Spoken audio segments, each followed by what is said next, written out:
দৈনন্দিন প্রয়োজনে যে ৫টি এআই সবসময় আমি ব্যবহার করি। Number 1 Grok। Grok হচ্ছে আমি ব্যবহার করি কনটেন্ট রিসার্চের ক্ষেত্রে বা ডেপথ রিসার্চ যেকোনো কিছু। ChatGPT কি করে? সেটা হচ্ছে সারফেস লেভেলের একটা রিসার্চ দিয়ে দেয় বা সারফেস লেভেলের একটা ইনফরমেশন দিয়ে দেয়। আর Grok কি করে? Grok হচ্ছে আপনাকে ডিটেইল দেয়। দ্যাটস ওয়াই আমি Grok ব্যবহার করি।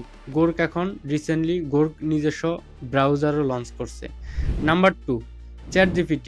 ChatGPT তো আমরা সবাই জানি, যেহেতু এটা ফার্স্টে আসে, দ্যাটস ওয়াই হচ্ছে সবাই ব্যবহার করি এবং হচ্ছে এটা একটা user friendly. Number 3 Gemini।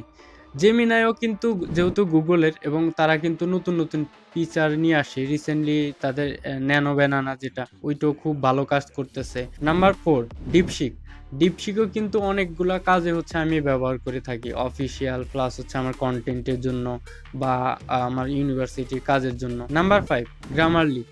Grammarly অনেকে এআই হিসাবে ব্যবহারও করে না, বাট আমি এটাকে এআই মনে করি, কজ হচ্ছে আমার কোনো লেখা জাস্ট ভুল হইলে ও হচ্ছে ধরে সঠিক করে দেয়। এটা কিন্তু ম্যাজিক্যাল একটা পরিবর্তন নিয়ে আসে লেখালেখির ক্ষেত্রে আমি মনে করি। সো প্রতিদিনের কাজের ক্ষেত্রে আমি থাম্বনেইলের ক্ষেত্রে অথবা হচ্ছে কন্টেন্ট রিসার্চের ক্ষেত্রে অথবা ইউনিভার্সিটির কাজের জন্য অথবা আমার অফিসিয়াল কাজের জন্য এই 5টা এআই আমি সবসময় ব্যবহার করে থাকি। এছাড়াও হচ্ছে আমি আরও কিছু এআই ব্যবহার করে থাকি, সেটা নিয়ে হয়তো সেকেন্ড কোনো ভিডিও আসতে পারে।